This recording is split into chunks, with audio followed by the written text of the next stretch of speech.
ഈ മാസം 21-ാം തീയതി റാസൽ കാമയിൽ SH ഹോട്ടലിൽ ചെമ്പരത്തി resto bar and restaurant open ചെയ്യുന്നതാണ്. സോ എൻ്റെ എല്ലാവിധ ആശംസകൾ. അന്ന് you have special food, special guest അവരാണ് രേണു സുധി.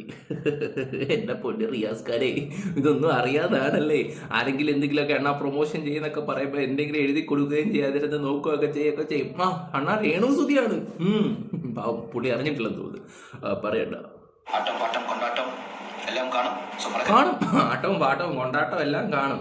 കൊണ്ടാട്ടം എന്തിനാ ഇതിൻ്റെ ഇടയ്ക്ക്? കൊണ്ടാട്ടം തമിഴ്നാട്ടിൽ വേറെ ഏതാണ്ടൊക്കെയാണെന്ന് തോന്നുന്നു. ഓക്കെ, 21-ാം തീയതി ഈ മാസം ചെമ്പരത്തി restaurant at SH hotel Ras al Khaimah. അപ്പോൾ എല്ലാവരും ചെമ്പരത്തിലേക്ക് ഒന്ന് അടിച്ച് കയറി വന്നിരിക്കും. രേണു സുധി പേരൊക്കെ കണ്ടില്ലേ? ഓക്കെ, ഇനി ചെമ്പരത്തി റെസ്റ്റോറൻറ്റ്, അതങ്ങ് ദുബായിലാണ്. ചേച്ചി പോയി കാണിച്ചത് എന്തൊക്കെയാണെന്ന് നമുക്കൊന്ന് കണ്ടിട്ട് വരാം. അത് കഴിഞ്ഞിട്ട് കുറച്ച് വിഷയങ്ങളൊക്കെ സംസാരിക്കാനുണ്ട്. രേണുവിനെതിരെ കേസും കാര്യങ്ങളൊക്കെ ആയിട്ട് പോയിട്ടുണ്ട്. അത് സംബന്ധമായിട്ടുള്ള കുറച്ച് വിഷയങ്ങളൊക്കെ സംസാരിക്കാനുണ്ട്. പിന്നെ അഹാന കൃഷ്ണയുടെ സബ്സ്ക്രിപ്ഷനെ കുറിച്ച് കൂടെ ചർച്ചകൾ വരുന്നുണ്ട്. അഹാനെ വെച്ച് കമ്പയർ ചെയ്യുന്നുണ്ട്.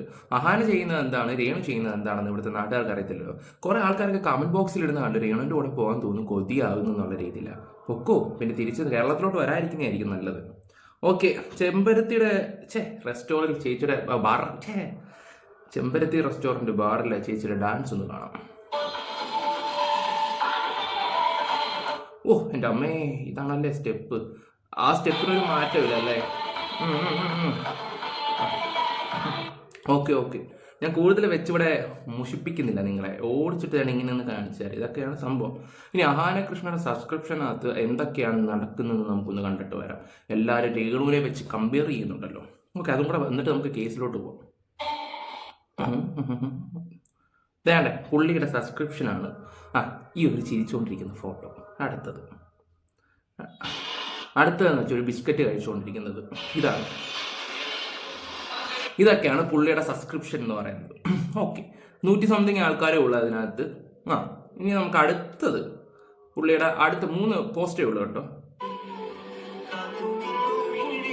കണ്ടോ, ഇതേ ഉള്ളൂ. ഇതിനകത്ത് രേണു സുധി കാണിക്കുന്നത് എന്താണ്?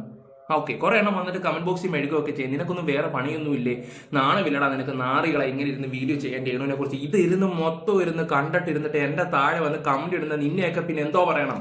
ഓക്കെ, ഞാനോ വിവരക്കെട്ടവനും കഴിവെട്ടവനും എന്തോ ആയിക്കോട്ടെ, ഇതൊക്കെ ഇരുന്ന് കണ്ട് എന്നിട്ട് വന്ന് കമന്റ് ഇടുന്ന നിന്നെയൊക്കെ എന്ത് ഞാൻ പറയണം? കുറേ എണ്ണം നേരത്തെ ഇടുവാണ്. നാണവുമാനം ഒന്നുമില്ലേ നിനക്കൊക്കെ? ഇങ്ങനെ വന്നിട്ട് പറയാനാ? ഇരുന്ന് കാണുകയും വേണം, എന്നിട്ട് ഇരുന്ന് കുരയ്ക്കുകയും വേണം. ഞാടെ എൻ്റെ മുന്നിൽ വന്നിട്ട് വേണമെങ്കിൽ പറ, ബിസ്ക്കറ്റ് ഇട്ട് തരാം, വേണമെങ്കിൽ കഴിച്ചുകൊണ്ട് വിളിക്കുന്നു, അങ്ങനെ പറയണം. ഓക്കെ, അങ്ങനെ ഗതികെട്ട് നമ്മുടെ ദേവ് ടോക്സ് കൊണ്ട് അങ്ങ് കേസ് കൊടുത്തു. എക്സസൈസിനും അതിനും ഇതിനും ഒക്കെ അങ്ങ് പണ്ടേ കൊടുക്കാൻ പറ്റുമായിരുന്നു. പിന്നെ നമ്മുടെ കൂട്ടിലെ കോഴിയല്ലേ, ഇടയ്ക്കൊക്കെ ബബ്ബ അടിക്കുമ്പോൾ നമുക്ക് കാണാനൊരു രസം, ഇടയ്ക്ക് ഒരു അരിമണിയൊക്കെ ഇട്ട് കൊടുക്കാൻ ഒരു രസം. അതുകൊണ്ട് മാത്രമാണ് രേണു സുധി ഞങ്ങളിങ്ങനെ വെച്ചുകൊണ്ടിരുന്നത്. ഓക്കെ, എന്തായാലും ദേവ് ടോക്സ് പറയുന്നത് നമുക്കൊന്ന് കാണാം. ചാനൽ ആദ്യമായിട്ട് കാണുന്നവരെല്ലാവരും ഒന്ന് സബ് ചെയ്യണം കേട്ടോ. ലൈക്ക് കൊടുക്കാത്തവരൊന്ന് ലൈക്കും കൊടുക്കുക. രേണുവിനെ വെറുക്കുന്നവർ മാത്രം ലൈക്ക് അടിച്ചാൽ മതി. ഒന്ന് ലൈക്ക് അടിക്കുക, ഹൈപ്പ് വരുമ്പോൾ ഹൈപ്പ് കൊടുക്കുക. ഓക്കെ, ഇത്ര മാത്രമേ ഉള്ളൂ എൻ്റെ ആഗ്രഹം. ഓക്കെ, രേണുവിനെ വെറുക്കുന്നവർ മാത്രം ഒന്ന് ലൈക്ക് അടിക്കുക. അതിൻ്റെ ഞാൻ നോക്കുമ്പോൾ 5000 കഴിഞ്ഞിരിക്കുന്നു. നമുക്ക് വരുന്നത് നോക്കാം. ഓക്കെ, ദേവ് ടോക്സ് പറയുന്നുണ്ട്, കേൾക്കാം. യൂട്യൂബേഴ്സിന് ആർക്കെങ്കിലും ഒക്കെ ഇതിൽ ഒരു കംപ്ലൈന്റ് കൊടുക്കാൻ പാടില്ലേ? നിങ്ങൾ ലീഗലി മൂവ് ചെയ്തൂടെ? നിങ്ങൾ എങ്ങനെ വീഡിയോ ചെയ്ത സമയങ്ങൾ എന്നൊക്കെ ചോദിച്ചു. ടു ബി ഫ്രാങ്ക്, താല്പര്യമില്ലാത്തല്ല. പക്ഷേ അങ്ങനെ കംപ്ലൈന്റ് കൊടുത്തത് കൊണ്ട് എന്തെങ്കിലും ഫലം ഉണ്ടാകുമോ എന്നൊരു പ്രതീക്ഷ ഇല്ലാത്തത് കൊണ്ടായിരുന്നു ഇതുവരെ അതിന് വേണ്ടി ഇറങ്ങാത്തത്. കഴിഞ്ഞ ദിവസം എൻ്റെ ഇൻസ്റ്റാഗ്രാമിൽ ഒരു മെസ്സേജ് വന്നു, ന്യൂയോർക്കിൽ നിന്നാണ് മെസ്സേജ് വന്നു. അപ്പോൾ അവരോട് സംസാരിച്ചപ്പോൾ ശരിക്കും എനിക്ക് ഭയങ്കര വിഷമം തോന്നി. കാരണം നമ്മുടെ നാട്ടിൽ നിന്ന് വേറൊരു നാട്ടിൽ പോയിട്ട് അവിടെ ജീവിച്ചിട്ടും നമ്മുടെ നാടിനെ സ്നേഹിക്കുന്ന ഒരു വ്യക്തി വളരെ സങ്കടത്തോടെ ഈ ഒരു വിഷയത്തെക്കുറിച്ച് സംസാരിച്ചു. അത് കഴിയുമ്പോൾ എനിക്ക് വിഷമം തോന്നി. അപ്പോൾ ഞാൻ വിചാരിച്ചു ഒന്ന് ശ്രമിച്ചു നോക്കാം. ഞാൻ ഈ വിഷയത്തിലേക്ക് ഇറങ്ങുന്നതിന് വേറൊരു റീസൺ കൂടിയാണ്. കുറച്ച് ദിവസങ്ങൾക്ക് മുൻപ് രേണുവിന്റെ സുഹൃത്തുക്കൾ എനിക്കെതിരെ വലിയൊരു അലിഗേഷൻ പറഞ്ഞിട്ടുണ്ടായിരുന്നു. ഞാൻ ചെയ്യാത്തൊരു കാര്യം. ഏതാര സുഹൃത്തുക്കൾ എന്ന് പറയുന്നത് സജന ചേച്ചിയും ഈ പറയുന്ന ശ്രീതു ആയിരിക്കും. അവരിപ്പോൾ എനിക്ക് തോന്നുന്നു ഭയങ്കര വീഡിയോസും കാര്യങ്ങളൊന്നും ഇടുന്നൊന്നുമില്ല രേണുവിനെ കുറിച്ച്. അവർക്ക് തന്നെ കുറേ തെറ്റുകൾ മനസ്സിലായി. പ്രത്യേകിച്ച് ശ്രീതു അത് എടുത്തെടുത്ത് പറയുന്നുമുണ്ട്. ഓക്കെ, അവരിപ്പോൾ വലുതായിട്ട് വീഡിയോസും കാര്യങ്ങളൊന്നും ഇവർക്ക് സപ്പോർട്ട് ചെയ്തിടുന്നില്ല. പിന്നെ ശ്രീതുവിൻ്റെ ഒരു വീഡിയോ കാണാനായിട്ടുണ്ടായിരുന്നു. ശ്രീതു പറഞ്ഞൊരു കാര്യം എന്ന് വെച്ചാൽ ഞങ്ങൾ വലിയ ഫ്രണ്ട്ഷിപ്പും കാര്യങ്ങളൊന്നും ഇല്ല, ഈ ഷൂട്ടിന് പോകുമ്പോൾ ഉള്ള ഫ്രണ്ട്ഷിപ്പും കാര്യങ്ങളും മാത്രമേ ഉള്ളൂ എന്നാണ് പറയുന്നത്. രേണുവിന് അങ്ങനെ ആരോടും വലിയ കമ്മിറ്റ്മെൻറ്റും കാര്യങ്ങളൊന്നും ഇല്ല, സ്വന്തം കാര്യം മാത്രം. പറഞ്ഞു മനസ്സിലായോ? അവരങ്ങനെ പറയുന്നുണ്ട്. ഓക്കെ, എന്തായാലും ബാക്കിയും കൂടെ വെക്കാം. ചിന്തിക്കാത്തില്ല യൂട്യൂബേഴ്സിനെ കൊണ്ട് രേണുവിനെതിരെയും അല്ലെങ്കിൽ ഓരോ വീഡിയോകൾ ചെയ്യുന്നത് ഞാൻ ഉൾപ്പെടുന്ന ഒരു ടീമാണ്, ഇതൊക്കെ ഒരു ഗ്യാങ് ആണ് എന്നൊക്കെ പറഞ്ഞിട്ട് വലിയ ആരോപണം ഉന്നയിച്ചിട്ടുണ്ടായിരുന്നു. ഒരു ഗ്യാങ്ങുമായിട്ടും നമുക്ക് ബന്ധമില്ല, ഒരു സംഘടനയുമായിട്ട് നമുക്ക് ബന്ധമില്ല. നമ്മുടെ മുന്നിൽ കാണുന്ന വിഷയങ്ങൾ നമ്മൾ സംസാരിക്കുന്ന മാത്രമേ ഉള്ളൂ. അപ്പോൾ ശരിക്കും എന്നെ ഈ വിഷയത്തിലേക്ക് ഇറക്കിയത് അവരാണ്. അന്ന് എനിക്ക് തോന്നിയ തോന്നലാണ് ഇതിനെതിരെ എന്തെങ്കിലും ചെയ്യണം. രേണുവിന്റെ നാവിൽ നിന്ന് വരുന്ന വാക്കുകൾ, അനാവശ്യമായിട്ടുള്ള സംസാരങ്ങൾ, ഡബിൾ മീനിങ് സംസാരങ്ങൾ, അത്തരം സംസാരങ്ങൾക്കെതിരെ ഒരു കംപ്ലൈന്റ്. ഡബിൾ മീനിങ് ഇച്ചിരി കൂടുതലാണ്, പ്രത്യേകിച്ച് അക്ഷയ് മോഹന്റെ അടുത്ത്. അക്ഷയ് കുട്ടന്റെ അടുത്ത് എന്തൊക്കെയാ സംസാരിക്കുന്നത് ആർക്കും അറിയത്തില്ല. ഈശ്വര, അക്ഷയ് കുട്ടൻ എന്ന് പറയുമ്പോൾ ഞങ്ങളുടെ ഒരു കസിൻ ഉണ്ട് കേട്ടോ. ഈശ്വര, ഞാൻ അക്ഷയ് ആ രീതിയിലല്ല ഉദ്ദേശിച്ചു. ഇനി ദൈവം ഈ കുടുംബത്തിലൊക്കെ കയറേണ്ടതാണ്. അക്ഷയ് എന്ന് പറഞ്ഞൊരു ചെറുപ്പക്കാരൻ, അറിയാലോ, ഒരു മുടിയൊക്കെ വളർത്തിയേ. അവൻ സ്വന്തം അനിയനെ പോലാന്നാണ് രേണു ചേച്ചി എപ്പോഴും പറഞ്ഞുകൊണ്ടിരിക്കുന്നത്. ആ നാരം കെട്ട നാറി, ഇങ്ങനെ തന്നെ പറയത്തുള്ളൂ. അവനോട്ടുള്ള ഡബിൾ മീനിങ് ഒക്കെ ഒന്ന് കേൾക്കണം നിങ്ങൾ. ഓക്കെ, ഇത് ആലോചിക്കേണ്ട ഒരു കാര്യം എന്ന് വെച്ചാൽ സോഷ്യൽ മീഡിയ കൂടെ അതൊക്കെ സംസാരിക്കുകയൊക്കെ ചെയ്യുന്നത്. പിന്നെ അക്ഷയ് ഇരിക്കുന്ന സമയത്താണെങ്കിൽ പോലും മീഡിയക്കാർ വരുന്നതെന്ന് പറഞ്ഞപ്പോൾ അന്നൊരു കാറിനകത്തൊരു സീൻ ഉണ്ടായിരുന്നു. ഇങ്ങനെ അത് ദൂരെ നിന്ന് നോക്കുമ്പോൾ ആൾക്കാരുടെ വ്യൂവിൽ അത് തെറ്റിദ്ധരിപ്പിക്കുന്ന രീതിയിലാണ്. ഞാൻ അതിനെക്കുറിച്ച് കൂടുതൽ സംസാരിക്കുന്നില്ല. ഇതുപോലുള്ള കുറേ കാര്യങ്ങളുണ്ട്, അതൊക്കെ സോഷ്യൽ മീഡിയയിൽ നിന്ന് മാറ്റുന്നത് നല്ലതാണ്. പിന്നെ ബാറിൻ്റെ കേസ് കേട്ടോ, ഈ ഇടയ്ക്ക് കള്ളൊക്കെ വെച്ച് ചേച്ചിയുടെ ഡാൻസും കാര്യങ്ങളൊക്കെ ഉണ്ടായിരുന്നല്ലോ, അത്യാവശ്യം 2-3 മില്യൺ പോയി. ഈ അടുത്ത സമയത്ത് ഒരു വ്ളോഗറിന് ഒരു പണി കിട്ടിയതാണ്. അത്ര 50,000 രൂപയോളം പെറ്റി അടിച്ച് 25,000 കൊടുത്തു. എന്തുകൊണ്ട് രേണു സുധിക്ക് വേണ്ടി ഇതൊന്നും ആരും ചെയ്യുന്നില്ല? ഇപ്പോൾ രേണുവിനെതിരെ ദേവ് കൊണ്ട് കേസും കാര്യങ്ങളൊക്കെ കൊടുത്തിട്ടുണ്ട്, എക്സൈസിന് വരെ കൊടുത്തിട്ടുണ്ട്. നമുക്ക് ദേവ് പറയുന്ന ബാക്കി വെക്കാം. രണ്ടാമത്, കള്ള് ഷാപ്പിൽ നിന്ന് റീൽ ഷൂട്ട് ചെയ്ത് അത് സോഷ്യൽ മീഡിയയിൽ കൂടി പ്രചരിപ്പിച്ച് ഏകദേശം 2 മില്യൺ ആൾക്കാരിലേക്ക് അത് എത്തിച്ചു. അതിനെതിരെ ഒരു കംപ്ലൈന്റ് എക്സൈസിൽ കൊടുക്കണം. ഇങ്ങനെ 2 കംപ്ലൈന്റ് ഞാൻ കൊടുത്തിട്ടാണ് ഇപ്പൊ നിങ്ങളുടെ മുന്നിൽ ഇരിക്കുന്നത്.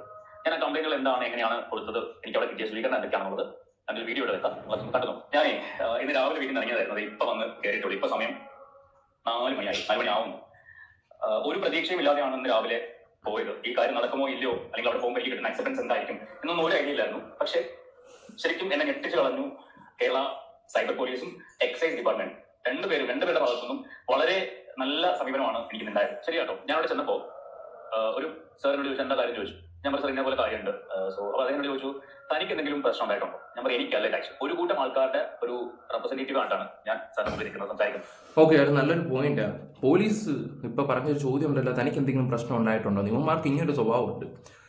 നമ്മളൊരു പ്രശ്നത്തിൽ ചെന്ന് ഇടപെടാൻ ചെല്ലുവാണെങ്കിൽ അപ്പോൾ ചോദിക്കും, താങ്കളുടെ ജോലി എന്താ? പേര് ചോദിക്കത്തില്ല, ആദ്യം ജോലി എന്താ, എന്താണ്, എങ്ങനെയാണെന്ന്. കാരണം ജോലി ഇല്ലാത്തവൻ ചെന്നിട്ട് ആ പ്രശ്നത്തിൽ ഇടപെടുവാണെങ്കിൽ നീ കൂടുതൽ സംസാരിക്കേണ്ടടാന്ന് പറഞ്ഞ് പോലീസിൻ്റെ ഒരു രീതിയുണ്ട്. അവന്മാരെല്ലാം തിരിച്ചു മറിച്ച് ചിന്തിക്കത്തുള്ളൂ, ചോദിക്കത്തുള്ളൂ. നമ്മൾ സ്ട്രോങ് ആയിട്ട് ചെന്നിട്ട് കാര്യങ്ങൾ സംസാരിച്ചാൽ മാത്രം മതി, പക്കയായിരിക്കും. നമ്മൾ കാര്യം പറയുമ്പോൾ ഇവന്മാരെ ഒരു അക്ഷരം മിണ്ടത്തില്ല. കാരണം നിയമം അറിഞ്ഞുകൊണ്ട് ചെല്ലുവാണെങ്കിൽ പോലീസും മുട്ടുകൂത്തും. അതങ്ങനെയാണ്. ഒരുപാട് പേര് ഈ ഒരു വ്യക്തിയെ കൊണ്ടിപ്പോ ബുദ്ധിമുട്ടുന്നുണ്ട്. അവർക്ക് സോഷ്യൽ മീഡിയ യൂസ് ചെയ്യാൻ പറ്റുന്നില്ല. ഇൻസ്റ്റാഗ്രാം ആയിക്കോട്ടെ, ഫേസ്ബുക്ക് ആയിക്കോട്ടെ, അല്ലെങ്കിൽ യൂട്യൂബ് ആയിക്കോട്ടെ, ഇതൊന്നും തുറക്കാൻ പറ്റുന്നില്ല. അവിടെ എല്ലാം ഇദ്ദേഹത്തിന്റെ കോണ്ടന്റുകളാണ്, ഇദ്ദേഹത്തിന്റെ വീഡിയോകളാണ് വരുന്നത്. സോ അതിനെതിരെ എന്തെങ്കിലും ആക്ഷൻ എടുക്കാൻ പറ്റുമോ എന്ന് അറിയാൻ വേണ്ടിയാണ് ഞാൻ വന്നത്. അപ്പൊ അദ്ദേഹം എന്നെ വേറൊരു സെർച്ച് അടുത്തേക്ക് കൊണ്ടുപോയി അദ്ദേഹത്തോട് സംസാരിച്ചു. അവിടെ നിന്നുകൊണ്ട് തന്നെ അദ്ദേഹത്തിന്റെ സൈറ്റ് ഓപ്പൺ ചെയ്തു, നെറ്റ് ഓൺ ചെയ്തു. അതിനകത്തേക്ക് ഈ ലിങ്കുകളൊന്ന് ഓപ്പൺ ചെയ്ത് നോക്കാൻ കാണിച്ചു കൊടുക്കാൻ പറഞ്ഞു. അങ്ങനെ ലിങ്ക് ഓപ്പൺ ചെയ്ത് ലിങ്ക് അയച്ചു കൊടുത്തു. അദ്ദേഹം ഓപ്പൺ ചെയ്തു. അവിടുന്ന് കണ്ടിട്ട് അദ്ദേഹം പറഞ്ഞു, ഇതിൽ ഇപ്പോ മെറ്റയാണ് തീരുമാനം എടുക്കേണ്ടത്, മെറ്റയ്ക്ക് നമുക്ക് റിക്വസ്റ്റ് അയക്കാം, അവരുടെ റിപ്ലൈ വന്നിട്ട് നമുക്ക് ബാക്കി ഫർദർ എന്താ ചെയ്യാം എന്ന് പറഞ്ഞു. നമ്മൾ സാർ അറ്റ്ലീസ്റ്റ് അവർക്ക് വാർണിംഗ് കൊടുക്കാൻ പറഞ്ഞു. നമുക്ക് വേണ്ടതുപോലെ ചെയ്യാമെന്ന് അദ്ദേഹം വാക്ക് തന്നിട്ടുണ്ട്.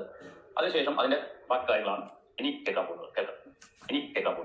ഞാൻ എന്തിനു വേണ്ടിയാണ് പോയെന്ന് ചോദിച്ചു കഴിഞ്ഞാൽ, കഴിഞ്ഞ കുറച്ച് ദിവസങ്ങളായിട്ട് നമ്മൾ രേണുസുധിയുടെ വിഷയങ്ങൾ സംസാരിച്ച് വീഡിയോ ചെയ്യുന്നുണ്ടായിരുന്നു. അപ്പോഴെല്ലാം അതിന്റെ കമന്റ് ബോക്സിൽ വരുന്ന കമന്റുകൾ എന്ന് പറയുന്നത്, ഞങ്ങൾ ഇവരെ കൊണ്ട് സഖി കിട്ടു, ഇവർക്കെതിരെ നിയമപരമായിട്ട് എന്തെങ്കിലും ചെയ്യാൻ പറ്റുമോ, നിങ്ങൾക്ക് ആർക്കെങ്കിലും എന്തെങ്കിലും ചെയ്തുകൂടെ എന്നൊക്കെ ചോദിച്ചു. അത് എൻ്റെ അതിനകത്ത് നിരന്തരം ഇങ്ങനെ കമന്റ് വരുന്ന കാര്യങ്ങളൊക്കെ തന്നെ. നിരന്തരം കമന്റ് വരുന്ന, എന്തെങ്കിലും ചെയ്യാൻ പറ്റുമോങ്കിൽ ചെയ്യും, അല്ലെങ്കിൽ ഈ ഒരു കോണ്ടന്റ് എടുക്കരുത് എന്നുള്ള രീതിയിലാണ്.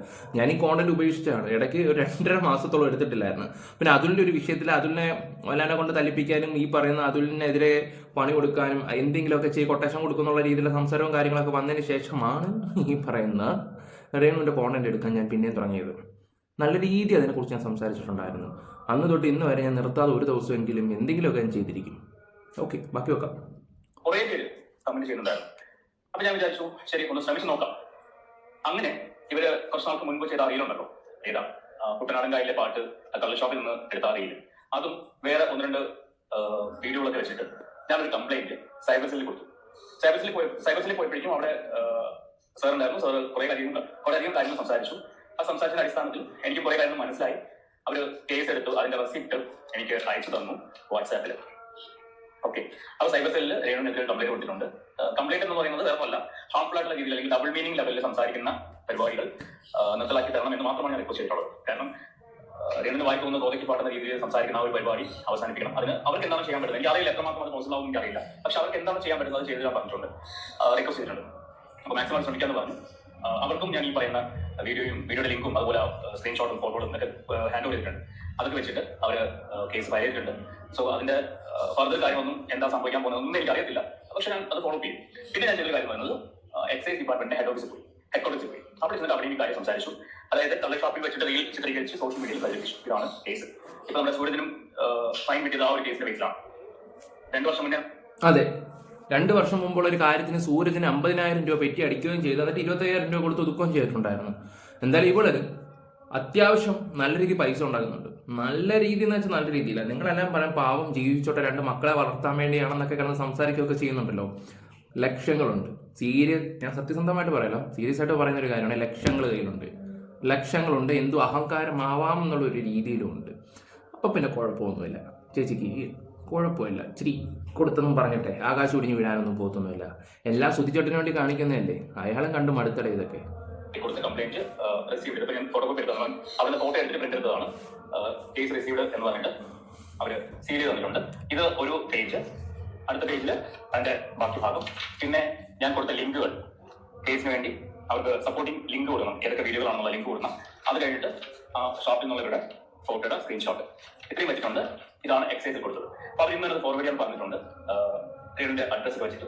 അതിനകത്ത് രേണുസുതി മാത്രമല്ല വന്നിരിക്കുന്നത്, ദാസൻ, കോഴിക്കോട് ദാസനുണ്ട്, പ്രതീഷ് ഉണ്ട്, അക്ഷയ് ഉണ്ട്. കുക്കുംബർ ദാസ് അവൻ 2 പണി കൊടുക്കണം. അവനാണല്ലോ എല്ലാത്തിനും തുടക്കം ഇട്ടത് തന്നെ. കുക്കുംബർ ദാസ് വേറെ ആർക്കോ ആണ് ആദ്യം ഇത് ഇങ്ങനെ അറിയാൻ കഴിഞ്ഞിട്ടുണ്ടായിരുന്നത്. പിന്നീടാണ് രേണുവിലോട്ട് പോയത്. ഓക്കെ, അതിനെക്കുറിച്ച് ഞാൻ സംസാരിക്കുന്നൊന്നുമില്ല. കുക്കുംബർ ദാസിന് നല്ല പണി കിട്ടണം. അവന് ഇച്ചിരി അഹങ്കാരം കൂടുതലാണ്. സോഷ്യൽ മീഡിയ വന്നതിന് ശേഷം അവന് ഇച്ചിരി ഭയങ്കര തിളപ്പ്. പിന്നെ പ്രജീഷ്, അവനിപ്പോൾ ഇല്ല സഫയോ അവളെ കിട്ടിയിട്ടുണ്ട്. ഇനി അവളെ ആയിരിക്കും കുറച്ച് നാൾ കൊണ്ടുപോകണമെന്ന് എയറിലാവാൻ പോകാൻ ഉദ്ദേശിക്കുകയൊക്കെ ചെയ്യുന്നത്. എങ്ങനെയൊക്കെ വന്നാലും മോനെ രേണുവിൻ്റെ തട്ടായിട്ട് തന്നെ നിൽക്കും. രേണുവിൻ്റെ അത്രയും കിട്ടുന്ന റീച്ച് അവളിൽ നിന്ന് എനിക്ക് കിട്ടുമോ? ഇല്ല. അതുകൊണ്ട് നീ അതിൽ പേടിക്കണ്ട. പിന്നെ അക്ഷയെക്കുറിച്ച് അറിഞ്ഞത് എന്താണെന്ന് വെച്ചാൽ രേണു ചേച്ചി തന്നെ പലയിടത്തും പല കഥകളാണ് പറയുന്നത്. അക്ഷയ്, നീ ഒരു കെ ആണെന്നാണ് പറയുന്നത്. കെ അല്ല, മറ്റേതല്ല കേട്ടോ, കെ ആണ്. കെ കാവ്യയുടെ കെ. ഇവരുടെ പേര് കൂടെ അറ്റാച്ച് ചെയ്തിട്ടുണ്ട്. രേണു മാത്രമല്ല അതിനകത്തുള്ളത്. അതുകൊണ്ട് ഇവരുടെ പേര് വെച്ചിട്ടാണ് ഞാൻ ആ കംപ്ലൈന്റ് കൊടുത്തത്. അപ്പൊ ഈ ഒരു കാര്യം ഞാൻ ചെയ്തിട്ടുണ്ട്. ഇതിന്റെ ഫർദർ എന്താണെന്നുള്ള ഫോളോ അപ്പ് ചെയ്യും. പക്ഷെ എന്ത് സംഭവിക്കും എന്നൊന്നും എനിക്കറിയില്ല. എന്റെ ഭാഗത്ത് ഒരു ചെറിയ മൂവ് നടത്തിയിട്ടുണ്ട്. ഓക്കെ, അപ്പൊ ഇത്രയും കാര്യങ്ങളാണ് ഇന്ന് രാവിലെ പോയിട്ട് എനിക്ക് തിരിച്ചു വന്നപ്പോൾ ഏകദേശം 4 മണി കഴിഞ്ഞു. അത്രയും സമയം കൊണ്ട് ഞാൻ എനിക്ക് ചെയ്യാൻ പറ്റിയൊരു കാര്യമാണ്. ഇത് ഒരുപാട് പേര്, കുറച്ച് പേരൊന്നല്ല, ഒരുപാട് പേരുടെ ഒരു റിക്വസ്റ്റ് പ്രകാരം നമ്മുടെ ചാനലിൽ വന്ന കമന്റുകൾ പ്രകാരമാണ് ഇത് ചെയ്യാമെന്ന് വിചാരിച്ചത്. ഒരു കാരണം അതാണ്. ഒരു കാരണം എന്ന് പറയുന്നത് എന്നെ ഇതിലേക്ക് വലിച്ചിറക്കിയതാണ്. ഞാൻ കുറെ നാളായിട്ട് പലരും പറഞ്ഞിട്ടും വേണ്ട, പോട്ടെ, കുഴപ്പമില്ല, വിട്ടേക്കാം എന്നൊക്കെ പറഞ്ഞ് പോകുമായിരുന്നു. പക്ഷേ ഈ ഒരു വിഷയം ഞാൻ ഇങ്ങോട്ട് അല്ലാത്തൊരു കാര്യം, അല്ലെങ്കിൽ ഞാൻ ചെയ്യാത്തൊരു കാര്യം ചെയ്തു എന്ന് പറഞ്ഞ് വീഡിയോ ഒക്കെ ഇറങ്ങിയപ്പോൾ ശരി എന്നാൽ പിന്നെ ചെയ്തിട്ട് കേൾക്കാം എന്ന് വിചാരിച്ചിട്ട് ചെയ്തതാണ്. സോ കംപ്ലൈന്റ് എക്സൈസിന് കൊടുത്തിട്ടുണ്ട്, സൈബർ സെല്ലിൽ കൊടുത്തിട്ടുണ്ട്. 2 പേരുടെ ഭാഗത്തു നിന്നും വളരെ നല്ല റെസ്പോൺസ് ആണ് എനിക്ക് കിട്ടിയത് അറ്റ് പ്രസന്റ്. സോ അതിന് ഞാൻ 2 കൂട്ടരോടും, സൈബർ സെല്ലിലെ പോലീസുകാരായിക്കോട്ടെ അതുപോലെ എക്സൈസിലുള്ള സാർമാരായിക്കോട്ടെ, നല്ല റെസ്പോൺസ് ആയിരുന്നു. സൈബർ സെല്ലായാലും ഇവിടെ ആയാലും ഇരുന്ന് ഫുള്ള് കാര്യങ്ങൾ കേൾക്കാനുള്ള മനസ്സ് കാണിച്ചു 2 കൂട്ടർ. എന്നിട്ട് എക്സൈസിൽ ഇന്ന് തന്നെ ഫോർവേഡ് ചെയ്യാൻ പറഞ്ഞു, സൈബർ സെല്ലുകാർ കേസ് എടുക്കാന്ന് പറഞ്ഞു. അങ്ങനെ കേസ് എടുത്തതിന്റെ ഡീറ്റെയിൽസ് ആണ് ഞാൻ കാണിച്ചത്.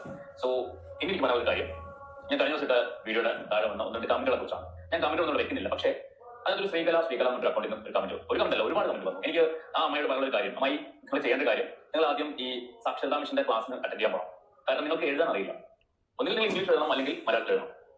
ഓക്കെ, ഞാൻ ഇനി അതിലോട്ടൊന്നും വരുന്നില്ല, ആ ഒരു കേസിലോട്ടിലൊക്കെ. എന്തായാലും രേണുസുതിക്കെതിരെ കേസ് കൊടുത്തതിന് നിങ്ങൾക്ക് എന്താ അഭിപ്രായം? നിങ്ങളുടെ അഭിപ്രായങ്ങൾ എന്തായാലും കമന്റ് ബോക്സിൽ രേഖപ്പെടുത്തിക്കോ, എന്ന് അറിഞ്ഞാൽ കൊള്ളാമെന്നുണ്ട്. പിന്നെ ഇവർക്ക് ഇച്ചിരി അഹങ്കാരം കൂടുതലായിരുന്നു, എല്ലാം തികഞ്ഞെന്നുള്ളൊരു ഭാവം. പിന്നെ സബ്സ്ക്രിപ്ഷൻ തുടങ്ങി.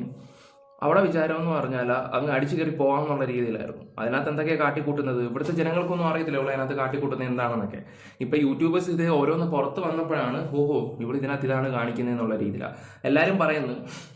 ഇവിടെ ഫോട്ടോ മാറ്റിയത് മെറ്റയുടെ ഈ ഫേസ്ബുക്കിൻ്റെ ഒരു ഇതാണ് കേട്ടോ, ഇൻസ്റ്റയിലെ ഒക്കെ ഉള്ളതാണ് മെറ്റയെന്ന് പറയുന്നത്. അതിൻ്റെ ബ്ലൂടിക്ക് കിട്ടാൻ വേണ്ടിയിട്ടാണെന്നൊക്കെ ഉള്ള രീതിയിൽ പറയുമ്പോൾ നല്ല രീതിയിലെ കള്ളങ്ങളൊക്കെ പറയാൻ ചെയ്യണം. ഇവിടെ പറയുന്നത് പച്ചക്കളമാണ്. ഓക്കെ, അതിനാണ് സുധിയുടെ പേര് മാറ്റിയിരുന്നത്. അല്ല, ഈ സബ്സ്ക്രിപ്ഷൻ എടുക്കുമ്പോൾ പെണ്ണുങ്ങളുടെ ഫോട്ടോ വന്നാലേ ആണുങ്ങൾ എടുക്കത്തുള്ളൂ. അതിനുവേണ്ടി കാണിച്ച രീതിയാണ് പുള്ളിക്കാരി. ഇപ്പം അങ്ങോട്ട് ആയിട്ടുണ്ട്. ഇനി ഇപ്പോഴും കയറുന്നുണ്ട്, ഇപ്പോഴും ആൾക്കാർ കയറുന്നുണ്ട്, പെണ്ണുങ്ങൾ ഉൾപ്പെടെ കയറുന്നു എന്നൊക്കെ ഇവൾ പറയുന്നത്. എന്തോ ഐറ്റം ഡാൻസും ഈ പറയുന്ന അത് കാണുമ്പോൾ മനസ്സിലാവും. പെണ്ണുങ്ങളുടെ കൂട്ടത്തിലും രേണുവിനെ ഇഷ്ടപ്പെടുന്ന പെണ്ണുങ്ങളും ഇതൊക്കെ കാണാൻ വല്ല ടീംസ് വല്ലതായിരിക്കും. ഓക്കെ, ഞാൻ ജസ്റ്റ് ഒന്ന് പറഞ്ഞത് മാത്രമേ ഉള്ളൂ. നിങ്ങളുടെ അഭിപ്രായങ്ങൾ എന്തായാലും കമന്റ് ബോക്സിൽ രേഖപ്പെടുത്തുക. Bye, love you guys.